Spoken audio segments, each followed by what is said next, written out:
From the PSIA-AASI Satellite Studios in Portland, Oregon, I'm George Thomas. You're listening to First Chair, and so excited to be chatting with you, Kevin Jordan. It's been way too long, and it's really good to see you again. No, it's great. George, thanks so much for having me on the podcast. Absolutely. Always love having you as a guest. And it's, we're in your season. Yes, your season is winter, but you are like the mountain bike dude. And how is mountain bike riding at Aspen right now? I know that's like the stupidest, easiest question you've ever gotten. Well, it's great. It's, there's like two loves, right? There's like skiing and mountain biking, but sometimes like when I'm mountain biking, I definitely feel like I'm kind of like cheating on skiing a little bit, you know what I mean? But in Aspen, it's great. It's been a little bit of a dry summer. We're just starting to get some moisture. But so what I mean by that is like the trails still ride really well, but you can get in like someone's like dust, like wake. And if you're like too close to them, or if you're like too far away, there's like this fine line where you just get covered in dust. And it's like all your entire, whatever clothes you were wearing. If you were black, they turn to brown. If it was white, they turn to brown. Everything turns to brown. So it's pretty awesome. It's like skiing behind someone with park skis. Yeah, totally. Yeah, same idea. Yeah. Yeah. You get like the twin tip wake coming off. Exactly. Flying. Yeah. Great. It's awesome. One of the things about mountain biking that I'd really like to talk with you about tonight is multiple certifications in teaching, because I was up running at Timberline Lodge a couple of weeks ago. Fantastic trails. But there's mountain bikes everywhere up there, and they've really changed a lot in that area where, in the summer, there is a lot of mountain biking going on up there, and the rental shop is open, mountain bikes, and it's a huge part of the community now. And yes. I look at that and it's just like, yes, I left grad school to coach racing in the summer because I was like, wow, I can ski year round, but being able to make a living teaching skiing and then also teaching cycling would be amazing. And it looks like a real opportunity. Is that true?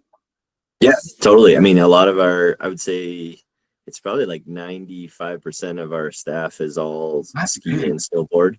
The folks who aren't ski and snowboard instructors or pros in the wintertime with us, they're either high school kids or they are like full-on mountain bikers that maybe they live in a place like, I can think of one gentleman in particular, he kind of lives like more in Moab, but Moab, Utah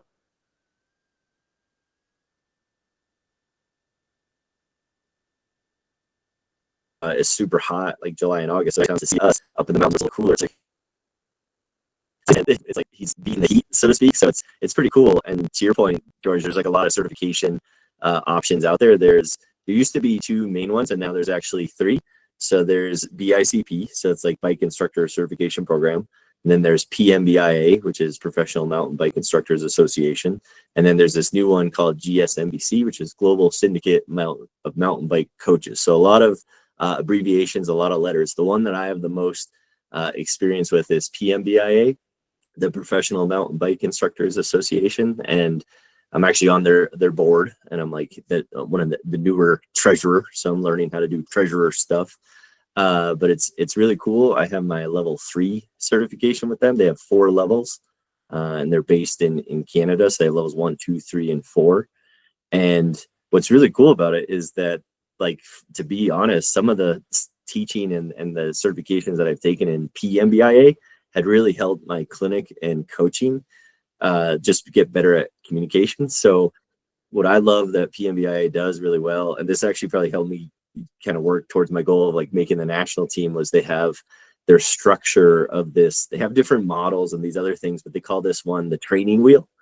And so the training wheel, there's multiple training wheels in a lesson, and there's something called an explanation, and then there's a demonstration, and then there's some practice time, and then there's some feedback, and they have some different percentages. So your like demonstration or your explanation is about 10%, and then your demonstration is like 20%, and then the practice is like 50%, and then your feedback's like another 10 to 20%, right? And I think I did my math right. I'm about 100% there. So the explanation piece is really cool that they have.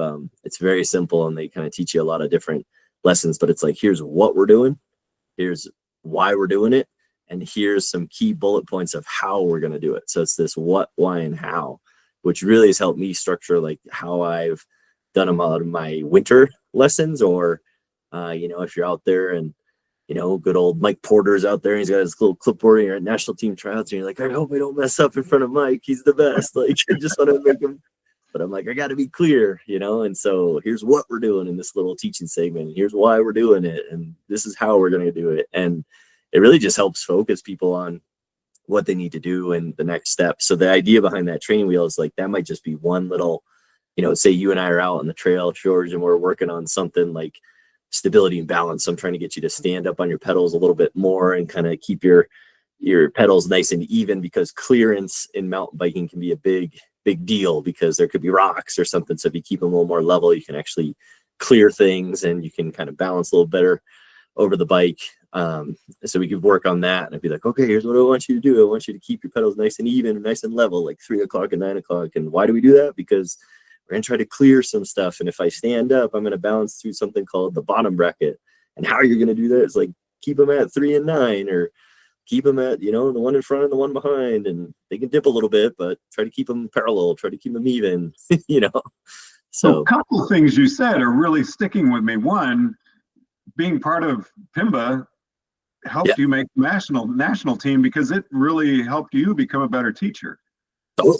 Yeah, it was just, it was different gear. It was different, a little bit of different physics. You got some braking involved and other stuff, but the communication piece was, they were very clear at what they wanted, and it really helped. Because I think in the past, like my own experience, I was really good at like, here's what we're doing, and then here's how we're doing it. And everybody's very clear on that, but they had no idea why they were doing what they were doing. It was just kind of like guided discovery with Kevin, and his guided mystery a little bit. So it's really helped to understand, okay, so why are we doing that? Well, we're trying to improve this, and this, or we're trying to improve this situation, or we're trying to make you all better at skiing or mountain biking, or trying to survive, kind of down the trail, or whatever we're doing. So well, the other thing you said that really stood out to me is, looking at the terrain and having your pedals in a certain position. Think about the bottom bracket height, what's coming up. And it's very obvious to me that skiers and snowboarders can look at a hill and see a very different pattern, which is why I love following snowboards, because it's like, I never saw that little jump, and you just made this kind of boring run really fun.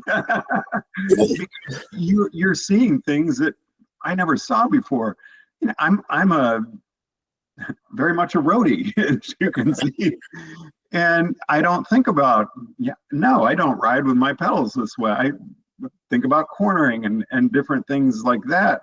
I look at terrain the way someone racing on the road would look. And so those are all things that I don't think about when I'm on a bike necessarily. And so again, I think what you're talking about can help us see the terrain in winter quite a bit differently, because you're really getting us tuned in to what are our surroundings. Yeah, totally. Road cycling is awesome because on the road, on the asphalt, you usually have better traction. And in mountain biking, you don't have the same amount of traction, or it changes. You can be going through some rocks, and you go over some roots, and then you go, on some smooth, there's, machine built trails and things like that. Those are smooth. Those could be really fast, but it's all about kind of grip, so it's like the biggest thing is, road cyclists, they tend to stay a little bit more in the saddle. So it's a lot of times like when you're teaching a mountain bike lesson, like you're just trying to get them to stand up. And when they stand up, you don't have to balance from the seat height. You can actually balance from the pedals, and the pedals are connected to the cranks, and the cranks are connected to the bottom brackets. So it's actually a lower center of gravity. That's why we make people do it. But, we don't have to go through the whole explanation of like, well, why do you do it, or how do you do it? But what I find really interesting is that a lot of times the road cyclists, they like to drop that outside pedal, which is awesome. And that does help in cornering, but it can also move your weight forward a little bit. And if you have your weight forward, you may or may not be in the right spot. You may not be centered on the bike, which has a little longer wheelbase than say some road bikes. But the biggest factor is the grip. Like you have more grip on asphalt roads than you do in the mountain bike world. And I do think like mountain biking sometimes, like in a bike park, in the school, we want to get people better at mountain biking or just biking in period.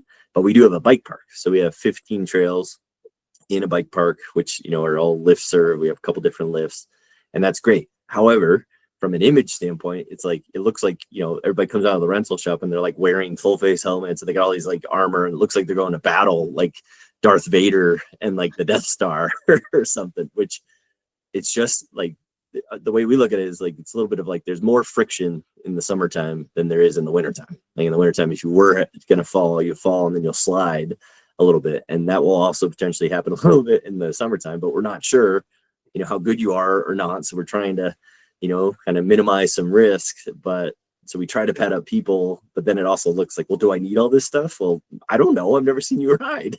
So I think like, why don't you try it? And if you are a better biker, or I learn more about your skills, then maybe we can take the kind of like flap jacket off and we can just get away with maybe some elbow pads. Or maybe I'm teaching an adult and they don't think they need elbow pads. Okay. Well, that could be a choice. For a kid, we kind of force them to be like, well, you're going to wear a little more pads than you think you need, because we've literally seen some kids go down and bounce right back up because they had stuff on, versus if they were wearing say just the plain tank top and some running shorts, they may go down and get a little bit more abrasions and then come back up. But now I'm like, oh man, it sounds like everybody falls all the time. No, they don't.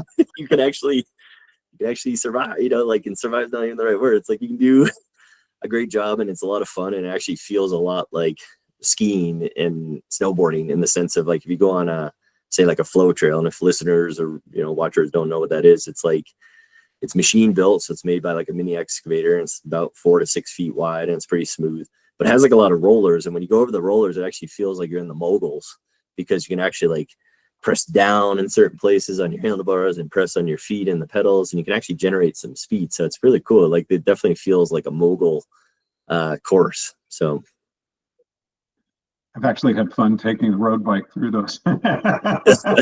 yeah, totally.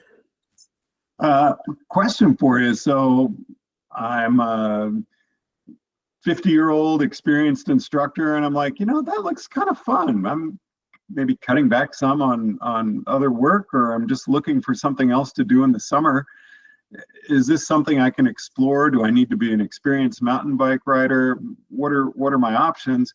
Or I'm a brand new instructor, and I'm kind of like I said earlier, where it's like, whoa, this is something I could do year round. I'm really interested in learning more about this. What do people do that are interested? Yeah, totally. I think a great place to start is actually like PSIA and PMBIA have like a MOU, or a memorandum of understanding. So you can actually get, you got to check with your own region, because it's like every region is a little different, but you can actually get credit. Like if you took a PMBIA level 1 course, you can actually get PSIA-AASI credit.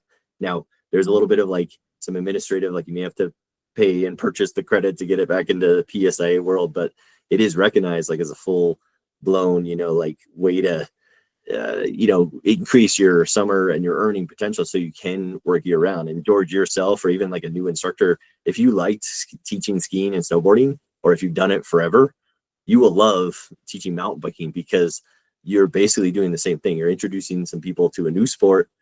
They don't necessarily understand the gear. A lot of times in the bike park, we're explaining how to brake a lot, and we focus a lot on body position, because there are some nuances to it. I think a lot of people are like, why would I already know how to ride a bike? Why would I need a bike lesson? And it's like, well, hang on, let's help you understand little nuances and different things like that. But even if you were, inexperienced or experienced, it doesn't matter. It's like the perfect crossover, because you already kind of know how to teach, or, you have some of those people skills of, basically managing some people who don't have like the confidence that maybe they can do this. Or many times you go up a lift and they're like, I'm not 100% sure what I signed up for. Where's the paved bike path? And it's like, well, there's not one. We're going mountain biking. It's going to be on the dirt. It's going to be different kind of surfaces and different gradients and different kind of routes that we can take. But it's a little different than like wintertime, because I think I've said this before in other podcasts. It's like you take a blue groomed snow run. If you have a little bit of skill, you can kind of go over here, then you can go over here. But if you're on a mountain bike trail and the trail says, let's go to the left, and it's like a left turn and it's banked and it's bermed, then you're going to have to go to the left. Like if you go to the right, you're going to make a poor decision and it's probably not going to end very well. So there's still lines within that, but I mean, it's 4 to 6 feet wide and kind of maybe a little bit, sometimes 8 feet, and, you know, like a bike park kind of trail, they're a little bit wider. So versus like a single track trail, which is like your normal cross country. And a lot of the cross country lessons that we do, we're talking about cadence, which is kind of like your revolutions per minute, you know, and the timing of that. We're talking about how to shift gears, and we're actually talking about body position with climbing, going up the hill. So we're still teaching you all these skills, but we focus a little bit more on that in like cross country. And then we get to the top of a really cool climb, and then we get to go down, and then we'll focus on the downhill, like the descending skills.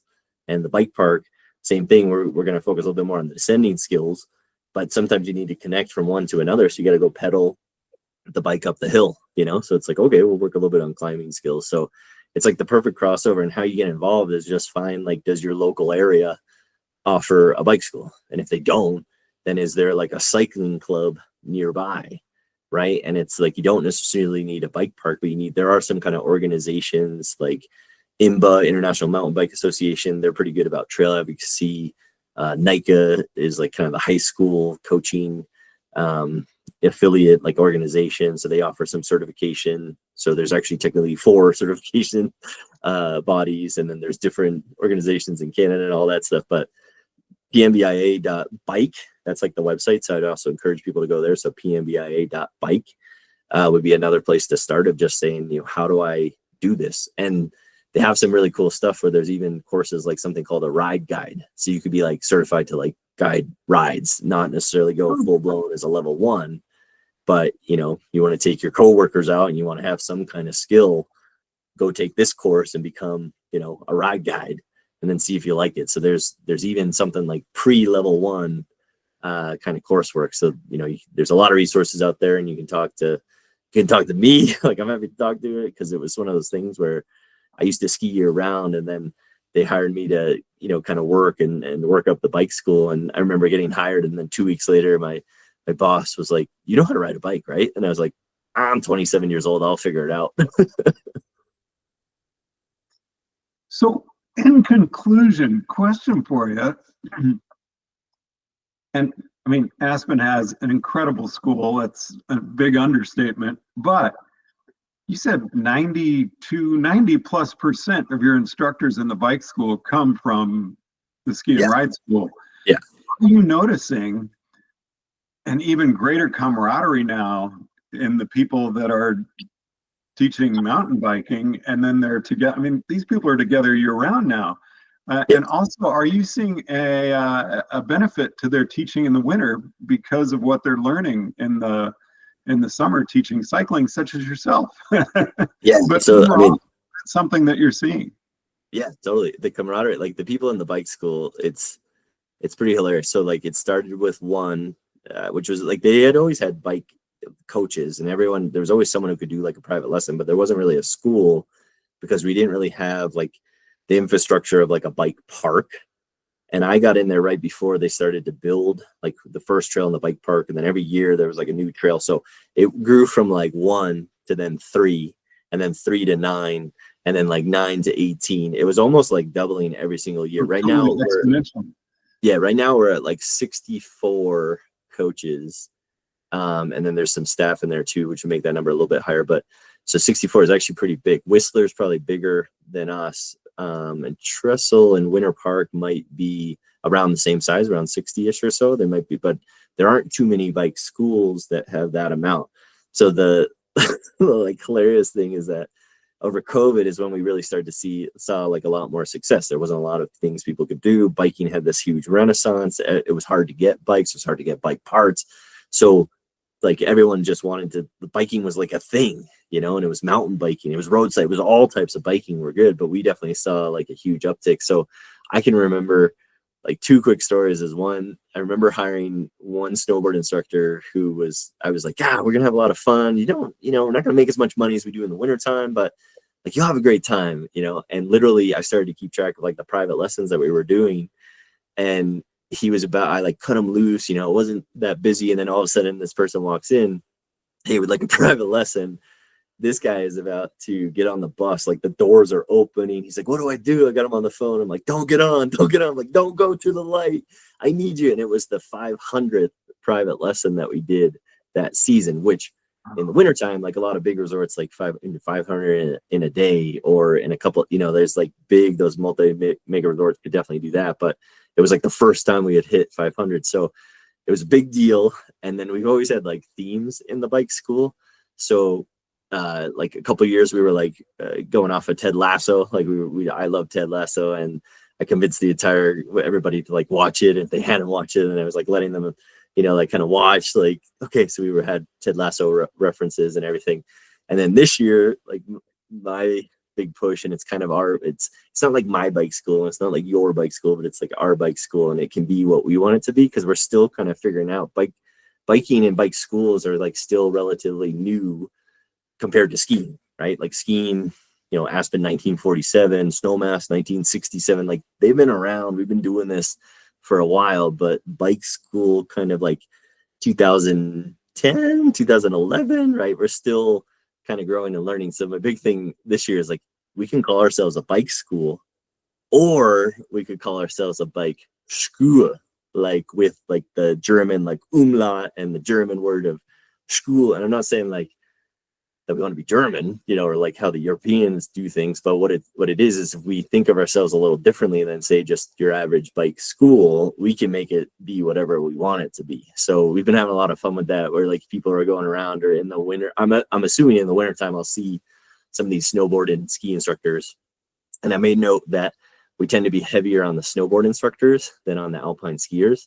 And the reason I believe for that is because we do have a bike park. And if you think of the bike park as kind of like the freestyle terrain of mountain biking or the free ride, then it makes a perfect sense for the snowboarders who freestyle is very more integrated with that. A lot of the instructors are snowboarders, and alpine skiers too. But I can tell you we have more snowboarders than we do alpine skiers, or that's like their main discipline. So like we've been walking around, I can foresee, I'm looking forward to this winter. We go around, we just kind of like give ourselves a little like school like symbol with the umlaut, like the two little points, because what I learned, I kind of stole this a little bit from Mountain Creek, which is in New Jersey. They call their trail crew CRU, U with the umlaut, E. So it's like Motley Crew. So it's trail crew. And the reason why they do that is because in their mind, the trail crew are the rock stars of the bike park. They're the ones who are building new features, making the trails in mint condition. So they're really the rock stars of their culture.